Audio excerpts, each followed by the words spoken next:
Hello and welcome to the Leadership in Insurance podcast. I'm your host, Alex Bond, and I'm very lucky today to be joined by Dror from Atidots. Dror, how are you doing? Are you well? Good. How are you? Thank you for having me. No, not at all. Thank you. And I'm running a sort of slightly ad hoc competition on who's got the best background. And I think presumably your children have contributed slightly towards the best background. As you can see, that's how tall they get when they write on the blackboard. Oh, I thought you'd been mean and you'd wiped off the top and then you'd written the company name.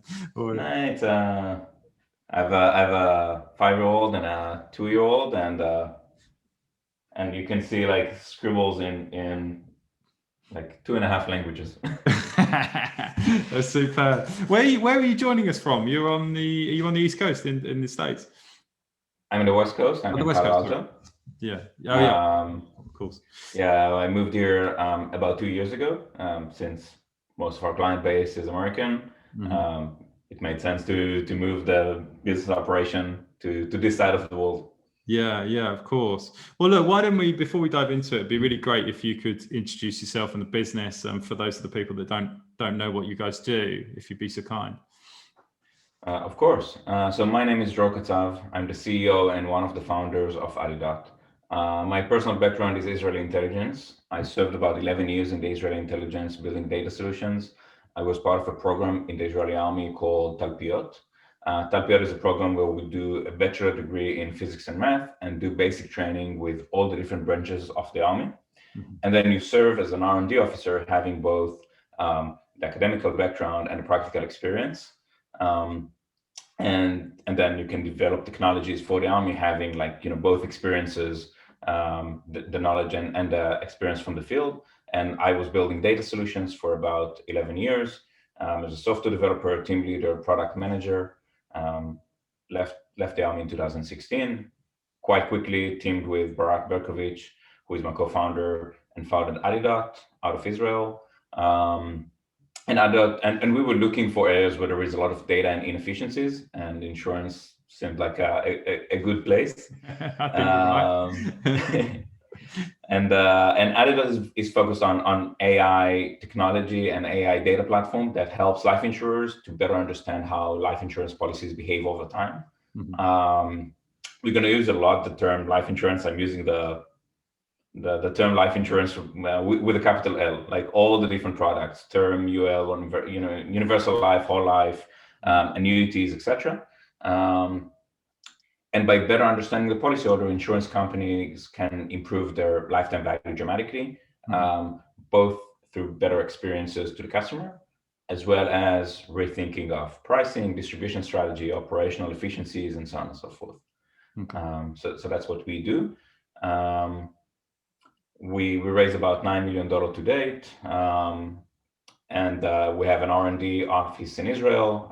We have business and operation in the UK and the US, and work with some of the biggest companies in the world, including Pacific Life and Guardian Life and a few others. Fantastic. And how long have you been going now in total? So we started the company in 2016. Life insurance is not the quickest adopter of technology, but we do see a lot of movement in this direction in the last couple of years, especially post-COVID, and the business is doing great. So we are very happy. Yeah, fantastic. Yeah, no, good. Well, I mean, I want to go back to that kind of origin story as well. So you come out of the army, you're looking for. How did you come onto insurance? Do either of you have a connection to insurance, or you were just? Did you discover the inefficiencies on your own? Were you a consumer and you spotted them that way? How did that come about? So we were introduced to insurance through family. I have some family in insurance, and my co-founder have some family in insurance. But it's not necessarily that we knew we want to focus on insurance. I think the experience we had when we were looking for ideas, and we looked at a few different sectors, with insurance was like, any stone you turn seems like, looks like a rabbit hole. You meet a company and it's like everything you see them do, at least in 2016, was not speaking the language that we saw in other industries of, data and digital and so on and so forth. And it was like a huge experience for us when we were talking to the companies and we asked them, how do you think about this risk model or that risk model? And there was just huge differences in the way things could have been done, which drove us there. And obviously, life insurance is the type of industry where data should be king. Like unlike Coca-Cola, you don't have like a secret recipe. The secret recipe is having the data, understanding the risk, coming up with better strategies around that. So bringing better data and bring better technology to analyze the data seemed like a good fit. Yeah. Did you consider looking at non-life insurance first, or is it just that the opportunity is greater for what you do within life? So we looked at different sectors of insurance. I think what we liked about life insurance is the unit I'm coming from in the army. It was focusing on like the super special project. It was kind of a special forces type unit where each year the Israeli government picks like 5, 10, 12 initiatives where they say like these are the things we want to know about the world, and those things could be as undetailed as what's going to happen in Syria, what's going to happen in Iran post nuclear deal, and things like that. And my unit was the unit that was responsible to take each one of those questions and try and unbundle this with technology, with operation, with data, and come up with the right answer for decision makers. And we were kind of tuned, that's the way we brought up, to think about the challenges that everybody tells you that they're kind of unsolvable. Because that's like, in the Minister of Defense sitting in the government and saying, what's going to happen in Syria, and nobody knows. Let's give it to that unit. Let's see if they can figure it out. And life insurance had the same attitude. Like when you talk to companies, they said, especially 2015, 16, 17, many companies were looking at PNC, like how do you do like better telematics or, this or that, and tracking the car and tracking the driver and so on and so forth. And when you spoke to life insurance companies, they said, understanding the policyholder is just something we would never figure out. It's just not going to happen. Like, companies tried, companies failed. It's something that just won't happen. And that's like the kind of things that trigger people like us to say, if that seems like the tallest mountain, that's where we want to climb. That's a special kind of mentality. So you're running towards the biggest fire, right? Going, that's the problem I want to solve. There are some upsides. The upside is that for like 3-4 years, we were the only one there. Like, when we went to the first Insurtech Connect, when the event in Vegas, the first, the second, when you were looking for life insurance startups doing something beyond the acquisition of the policy, there was nobody there. And and you meet the companies and you say, okay, so you acquire the policyholder. Now what? And I say, we don't know. and then having a company that is focused on that area created a lot of value. I bet you long for those days now where you're the only person playing in that room. But so talk to me more about the kind of like, how does the business engage with these life insurance partners? What specifically does your product suite allow them to do? So the thesis is basically that life insurance used to be in the days of high interest rate and practically like where customers were less financially aware. The business was like, companies were driving policyholders in, and I acquired a customer, and then I just let them sit. They're going to pay their premium. They're going to stick with me forever, and I don't need to do anything beyond that. That felt like the thesis 5-10 years ago. But the world changed. Interest rate is lower. People have people expect different level of service, and all this question of what happened post the first sale. Like essentially, we're in an industry that's called financial services. Like, what is the service that the insurance company provide post the first sale? It becomes a question that no the companies or the customers know how to answer. And what we're trying to do is to use the data to better understand how the policyholder is going to behave with the policy, what type of levers they're expected to pull or they're predicted to pull in the policy, what dials they want to turn, and then use this information to do both things: help the company provide better service to the customer. And for example, one of the first models that we developed was around underinsurance. You might not know that you're underinsured because you have insurance, but you bought this insurance. I bought my insurance when I joined the army in 2005. And since I joined the army, things changed in my life. I have kids. I moved to the US. I have a company. Like I did different things. I'm still stuck with that insurance. Is this the right fit for my current needs? Probably no. Yeah. Even if yes, all the cadets in my class have the same insurance. So for some of them, it's probably no. Yeah. And people are not aware that they might be underinsured. And by understanding that, the company can provide better service, which is educating you about your insurance gaps and providing the right products, and can benefit financially by selling more premium. Mm-hmm. And on the same note, the same question can go to the financial backend side. Solvency is a big trend in Europe. PBR is a big trend in the US.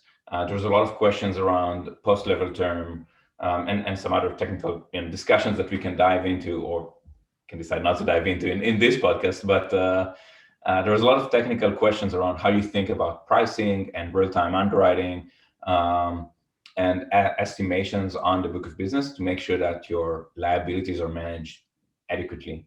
And policyholder behavior is a huge driver of the liability in the world of zero interest rate. Yeah, well, I do want to dive into that somewhat. I wanted to go back to this thing about the customer, because I think that's one of the inherent challenges in the insurance model, right? Is that I buy insurance in the hope that I don't use it for anything, almost. Any claim event is usually an unwanted event.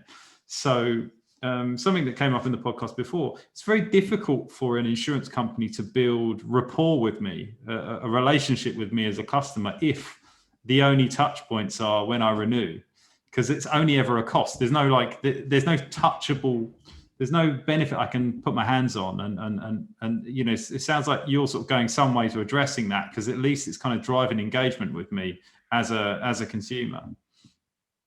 So we were really inspired by companies that rethink the way the customer behavior influenced the company. Again, you're right. It used to be, I'm selling you insurance, and the next call I'm going to get from you is not going to be from you, it's going to be from your spouse when something happens to you. And that's a really bad product. If I cannot communicate value to you throughout this journey, I'm not providing service. So why should you pay me? And when we started to think about it, to some extent, insurance is like a subscription. Think about your Netflix subscription. You're paying monthly or annually or quarterly or whatever, and you get service. And when you don't like the service, you stop paying. Insurance should be in that point where insurance companies provide service, and this service is important. This service is, risk management. It could be hedging different life situations.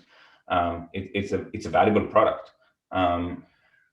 But to be able to provide this service, I need to be able to provide you value along the way, because you're paying me subscription. You call it premium, but it's from a customer perspective, you're paying me some annual fee for me to hedge this risk for you, and I need to be able to communicate this value over time. And there are different ways to do that. Many of that is just by understanding what is your current situation. How is that different than the time when you bought a policy, and provide the right product to address your needs. Either as a variation of your existing product. Maybe it's an upsell or cross-sell, but you may need more protection because you have more kids. You may need a better tax planning because you just got a bonus from your workplace. You may need to rethink retirement because your lifestyle changed and now your retirement savings are not, in a good fit to what you plan to do. There are a lot of different things that you may need very, very often. And if as an insurance company, am able to get you on a phone and tell you, or get you in a meeting, or get you in a Zoom meeting and tell you, this is what you bought, this is what you probably need, and that's a discussion. Maybe you need something different. I want to understand better, and those are the gaps, and this is how we can fulfill those gaps. Then it's a service that that there is value that customers will pay for. And usually it's a win-win. It's usually a way for the company to reduce the risk, increase the premium, while providing better service and improving the satisfaction of the customer. Yeah, and I think sometimes that gets missed. I think, but when we're looking at kind of modern analytics and machine learning, there's a lot of kind of talk about kind of reducing of cost, particularly in the P&C market. We talk about that a lot, and we forget about the other side of it. Is that it allows you to do other things, is to understand your customer better, offer better service, offer more premium services, better quality, because everyone's prepared to pay for something if they can see the benefit of it. But so much of insurance, particularly personal lines insurance, is driven by cost, or life insurance is driven by cost, because that's the only part you see. As a consumer, you just go and you think, you used the term earlier, life with a capital L. That's most people's understanding of their insurance. Life with a capital L. They probably don't even know which specifically cover that they need or which type of life insurance is best for them. So I think that's really interesting to come at it from that perspective. I was thinking while you were talking, you've come up with this kind of ability. I know this is a very complex thing, and a huge sum of money would have to be raised. But did you ever entertain the idea of looking at some sort of digital life insurer, full stack, or some kind of play? Because obviously there's been a bit of a growth of new kind of life type insurance entities, particularly in the UK. That's my exposure to it. Did you think about doing that, or were you always kind of focused on providing a service to the existing marketplace? So there is one thing that we do in our niche, and we're probably going to do more and more in the future. And the first introduction to that is a partnership that we are launching with Guardian Life. And this partnership is actually focused not on acquiring new customers, but on servicing the existing customers. And there is a big issue across the world with agents turnover. What happened is, and we all know that a huge percentage of the agent base is leaving the business after 2, 3, 4 years. The agent age is the average age is increasing, people are retiring, and so on and so forth. And what happened is that the policyholders move from getting, let's call it average service, to get no service. So regardless of the service we talked about, there was a huge population within the policyholder community, about a third of the market, that get practically no service because the agent left the business. The policy is reassigned to this random person who is, who falls in this category. It's usually the new guy that gets, to be trained on this new on that policy, and the policyholder gets no service. And what we decided to focus on with Guardian is on taking ownership on this book of business of their non-assigned, reassigned, orphan policyholders with no agents, with no active servicing agents, and think about how can you provide them service in a scalable way. So I'm obviously not gonna have, like Guardian, thousands of agents across the country. I'm gonna have technology, but this technology can help me better understand their policy, where they should be, what the gaps, how do I fulfill those gaps, and then I just need to get them on the phone, or get them in a meeting, or get an email in their inbox where they can make certain actions. And when we started thinking about this, it actually started during COVID. Like during COVID, there was a lot of different things that insurance companies could do to provide relief to policyholders in many different ways. For example, in the US, there was a period of time where even if you didn't pay your premium, the insurance company could not lapse your policy. Yeah. For example, many policyholders have cash value. So you could borrow against your cash value instead of looking for alternative ways to get a loan. And a lot of different other things that companies could do. But to come up with this decision, distribute that to the field force usually takes forever for a company. And when we started playing with this idea, we said, okay, so what would have happened if we had an engine, a machine that understands this insights immediately, understands who it applies for immediately, is able to reach out immediately, and then all the thing the agent needs to do is to fulfill the request from the customer, and kind of like, shift the pyramid upside down. And instead of relying on the agents reaching out individual by individual and playing their scripts and hoping the customer buys, think about how can I know in advance who needs that, put it in front of them, have much higher conversion rates, obviously, provide much better service. You're going to get your personalized approach. You, Alex, this is your policy. This is what you need. I'm your insurer. I already know a lot about you. And the only thing you need to do is like click here and there. And if you need to jump on a call, you can jump on a call and your agent would be on that call, and fulfill this gap. Yeah, it's super. I mean, I wanted to ask you this question, and I know we talked about this briefly when we had a call before. You mentioned it there. It's like it's hyper personalization, right, of my insurance experience, which is fantastic. But I've always seen there an inherent risk with hyper personalization of kind of risk analytics and understanding of risk, because the law of large numbers applies to insurance, and it's the what makes it work. And we kind of burden the cost as a society for kind of people that are slightly high risk, and it kind of it distributes itself to a point where we can still make profit. Obviously, we don't underwrite with the hope that we pay everything, but it is kind of inherent in that. Do we risk with kind of increasing better understanding of analytics, personalizing our risk data to a point where some people are utterly uninsurable, but who really need insurance? Is that potentially a risk that could happen? I actually think it's the other way around. I think that if you can provide this technology, you open the market to policyholders that previously were falling between the cracks, because the one size fit all doesn't fit all. And you already face this issue. There is a huge population that is uninsured, underinsured, across the world. I think by having think about it this way.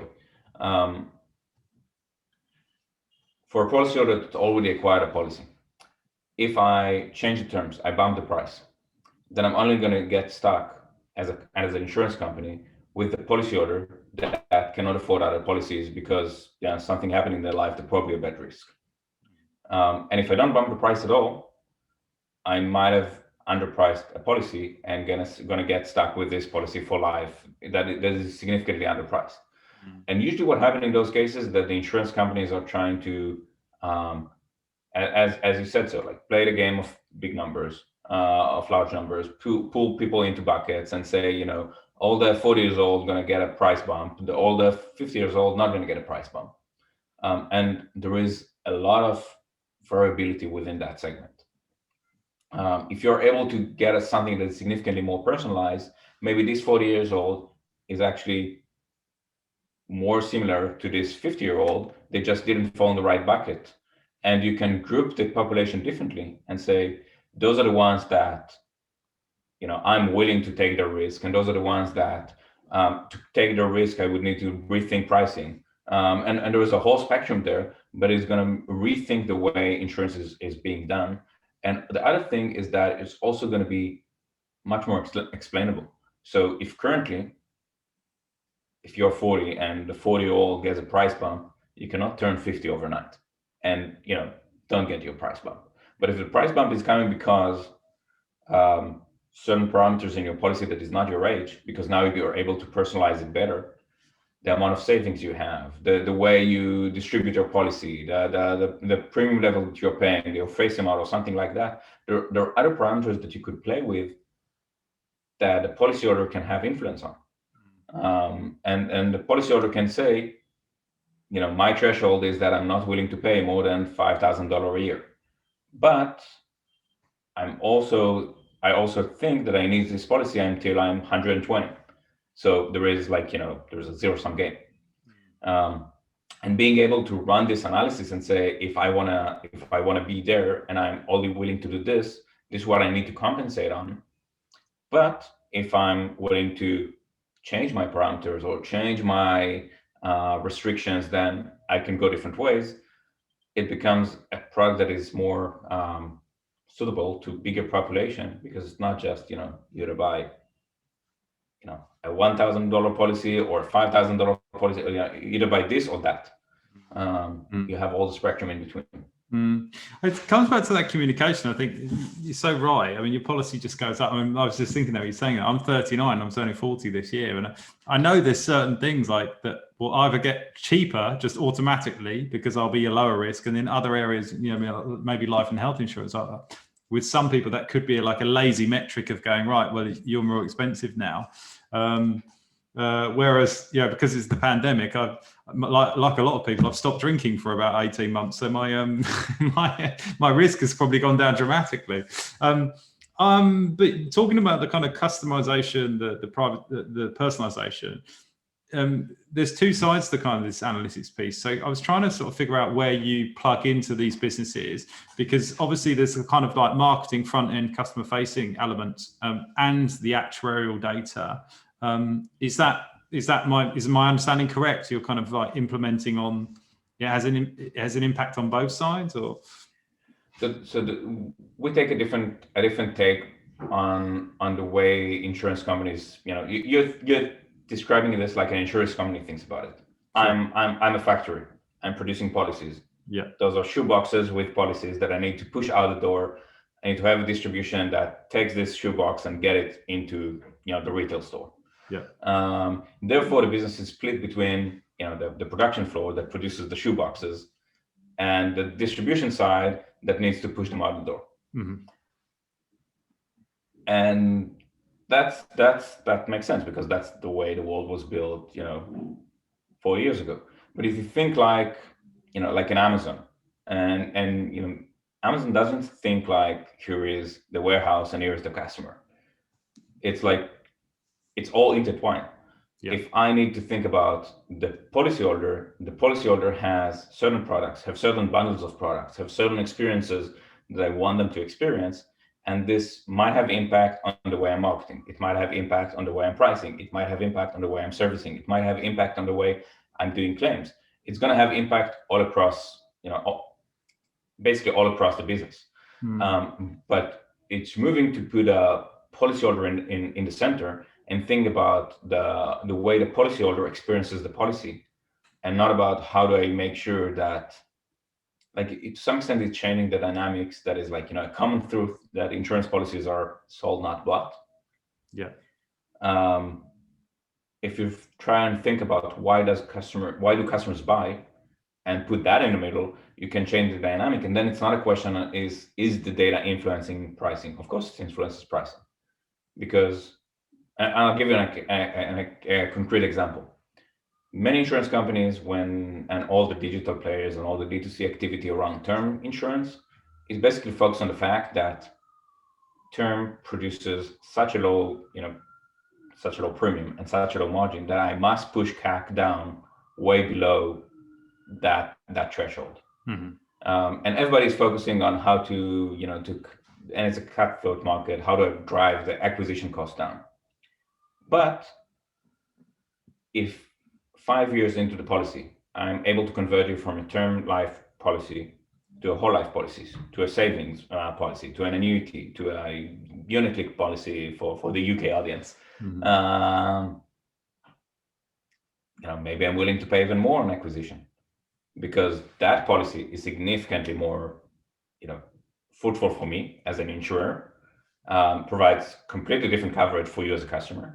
Mhm. And if now I'm thinking about you as a customer that have this journey and going to buy a bundle, I'm willing to pay more in the front end.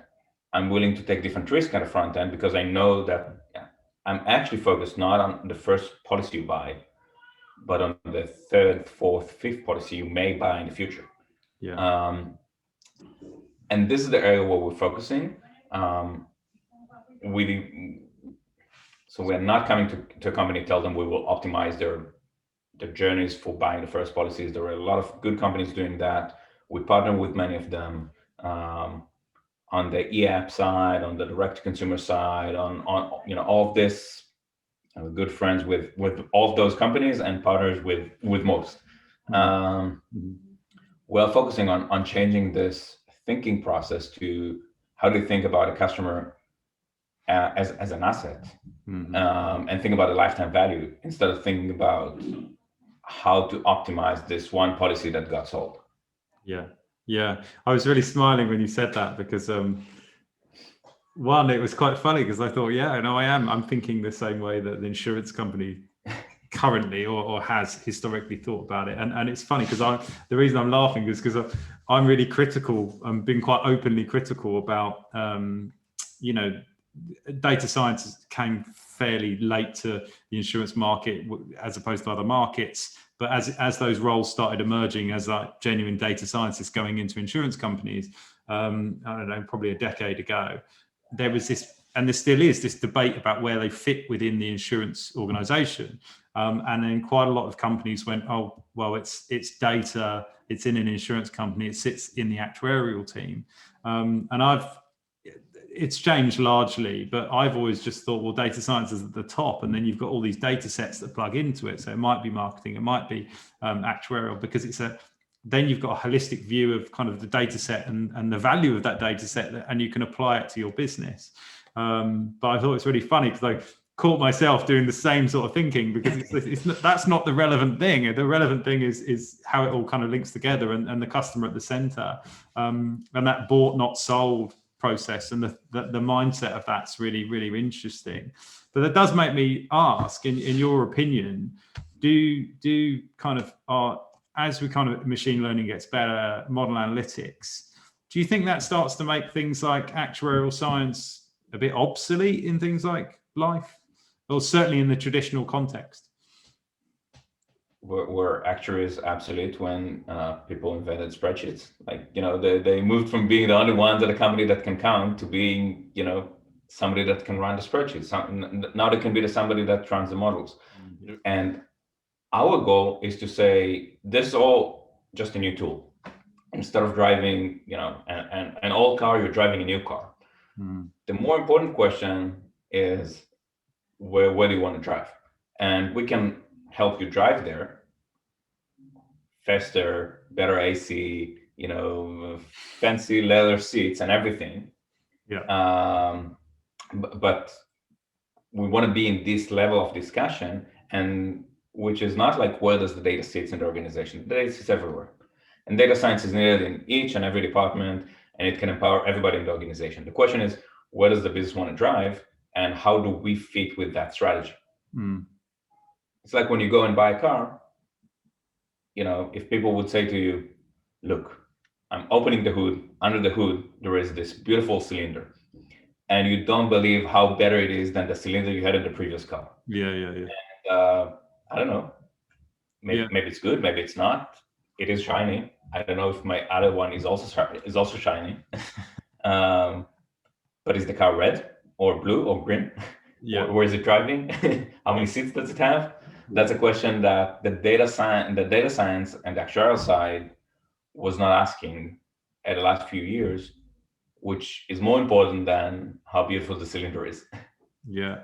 No, it's a really nice analogy. I actually quite often use a similar analogy to about like why people buy jobs, and the narrative is more important than the fact. We in the context of kind of selling jobs. But that's interesting. So with these C+ students that we have to deal with,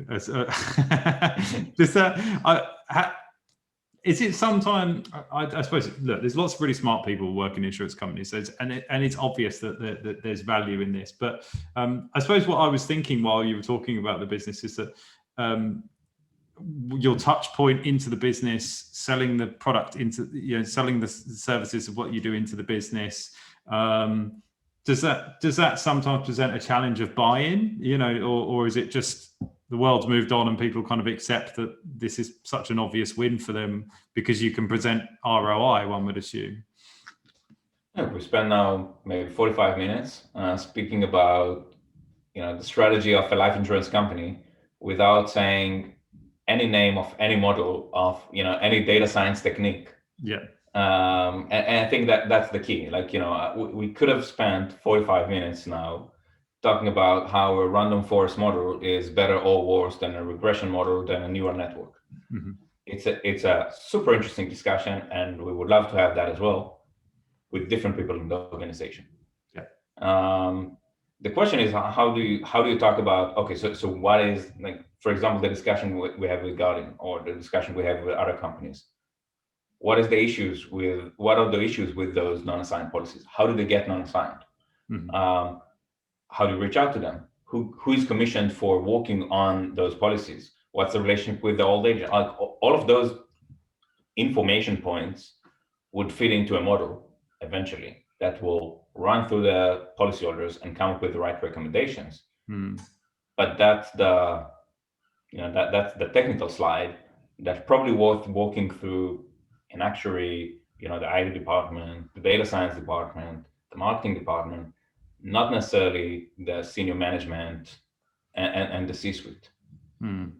Mm. Yeah, no, exactly. Know your audience stuff. So, one of the things I wanted to ask you, obviously, you work in working in really big partnerships quite a lot of the time. Most of the time you're building these, and you've mentioned a few of those partnerships.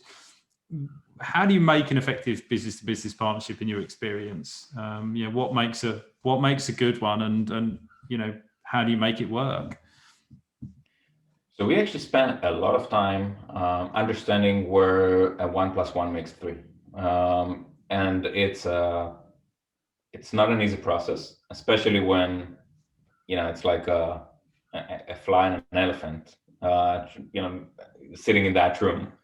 But we invest in this effort, thinking creatively, like what are the core assets that the other side of the table has. What's important for them, what's going to move their needle, what's important for us, what can we influence, et cetera, and come up with a strategy where this partnership works. It doesn't always happen, but for example, when we met with our pipeline, it took us, I think, a little bit over a year to come up with the right ideas that made sense, and understand what's the right angle that we want to operate on. And we end up understanding that what iPipeline has is a very unique data set. And this data set is because they process about 60-70% of the policies in North America, and a huge part in the UK as well.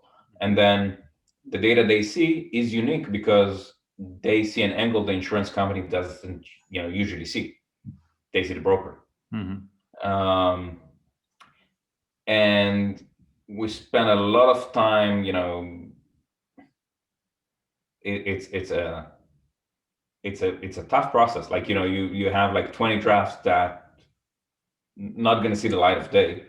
But eventually you come up with a draft that says, okay, so this is the data, this is the model, this is the insight that's going to interest somebody. Can we come up with this insight? Does the data support this insight, et cetera, and then you come up with a product that says, for example, that this product that is focused on how do you benchmark yourself against the market's performance on distribution, operation, risk, pricing, et cetera, because the angle that you do not see is what the broker does with the policyholder. And iPipeline to see that. And by using our models, you can marry your view and this and that view, and then come up with a conclusion that you currently do not have. You currently don't have an answer to the question, what other offers did the client see? Or what other, or what was I'll give an example of one of the things that we were able to analyze together. We were able to analyze together, look at cycle time and placement ratio of different policies that were placed. How much time it takes to place a policy, and what's the probability for the policy to be on the books. And so that there is a short window of time where probably policyholder lost interest because placement ratio drops dramatically. And it's in the case of that specific data was the 55th day. After 55 days, the customer lost interest, which makes sense, it's 2 months. And the policy is not going to get placed. And then usually an insurance company, when they think about processing, they say, okay, so we need to beat this number. But they don't have the view of what are the other numbers in the market that they need to beat. And they don't have the view of when will the customer lose interest. And by marrying the two data sets, now it becomes a more interesting discussion where the company can say, okay, I'm going to ask you for more medical requirements because I need it for my underwriting, which is fair, your decision, your underwriting, you can do whatever you want. Have in mind that this next medical requirement going to cost you on average 3 more days. And you need to beat this 55-day mark. So if you want to do that, just make sure that you have the resources to come back with the conclusion in time, because you need to squeeze that time somewhere else. Otherwise, the customer would lose interest. So if you want to ask more requirements, if you're able to process those requirements, instantly, go ahead and do what you want. But if not, make sure that you understand that you might lose the customer. And then it brings a perspective that the insurance company didn't have previously when they were thinking about those decisions. Yeah. Greater insight and understand the customer. I was wanting to understand. I was just thinking as you were saying that about kind of the different data sets.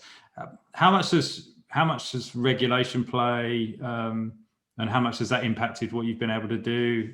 Because obviously a highly regulated industry. How have you navigated that field, or has it not been that difficult for you? So obviously privacy and data security are an area where we invest a lot in making sure that we're staying in the right zone. We spend a lot of time speaking to regulators all across the world to make sure that we're not doing things that might be perceived as unethical in any way. And anything we do is is keeping the customer's privacy, the broker's privacy, the carriers, the insurer's privacy, and so on and so forth. One of the things it does not allow us to do is to run the analysis.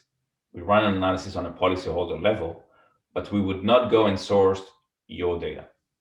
We would look at your zip code or postcode data. We would look at financials in your region. We would look at many other stats, but we cannot go into your Facebook. We cannot go into your LinkedIn. We cannot go into your social media. We cannot go into all of those things because the insurance company didn't get a consent from you to do that.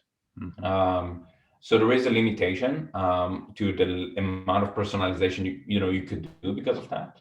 On the other hand, you keep the customer's privacy, and it is changing slightly between the California regulation, New York regulation, the UK regulation, the EU's regulation, the Israeli regulation, and so on and so forth. Yeah, I think that's what I was kind of leaning towards. It's like that must be that changing landscape must be a big challenge for a business like yours, or certainly a consideration that that you must have to keep abreast of. Which is it a particular challenge? Yeah, I think there was one hurdle that I think most companies kind of were able to overcome, which is get data on a cloud-like environment. Get it out of the basement and put it on somewhere that it could be processed. So that was a hurdle a few years ago, and it's currently not as much. And that's probably one of the biggest upsides of COVID, that people understood that data needs to be accessed digitally. Yeah. Sorry, I was just going to say, COVID was frightening, listening to some people that worked in really pretty big organizations, and you were going, oh yeah, but we need to have access to this, hard drive. And you think, really? We heard the funniest stories when COVID started. When COVID started, there's still a lot of companies that get premium paid cash, like cash in envelopes. Wow. And they had to reroute mail to the mailroom employees because they were getting envelopes with cash. Then they got to the problem of mailroom employees living in an apartment with tons of money getting mailed to them every day, and they need to hire like security team to come and pick up this money from the mailroom employees. Wow. And it's like, we speak about fintech all day long, and then you get stuck with people getting mailed tens of thousands of dollars premium to their apartment houses, and the security team need to come and pick this up. I didn't realize that there were that many opportunities for crime in the pandemic. That's I've missed the trick. I'm really conscious we're just about to hit the hour mark, so I just wanted to wrap things up. But I always like to kind of close things out on, Dror. It'd be really thank you so much for being a guest. I want to obviously say that. And what developments have you got coming up? Are there any new territories? Are there sort of new products that you're going to be focusing on in the next kind of 12 months? So in the next 12 months, one of the we mentioned the Guardian relationship that's gonna go live in the next few weeks. I think when this podcast is aired, then it's already live, which is we are very much excited about, and the team is growing. So if you're a software developer, a data scientist, or any other profession and have interest in insurance, then reach out to us. And we're also expanding both our US operation as well as our EMEA operation, as well as our Israeli operation. So there's a lot of things coming up, and stay tuned. Yeah, brilliant. Well, I'll put some links as well. So if there are any machine learning, data science people out there that want to kind of get in touch, I'll put the link below in the show notes. Because I work in recruitment, so I should do. That's my field. That's where I can help. But Dror, thank you once again. I really appreciate your time. No, thank you. Cheers.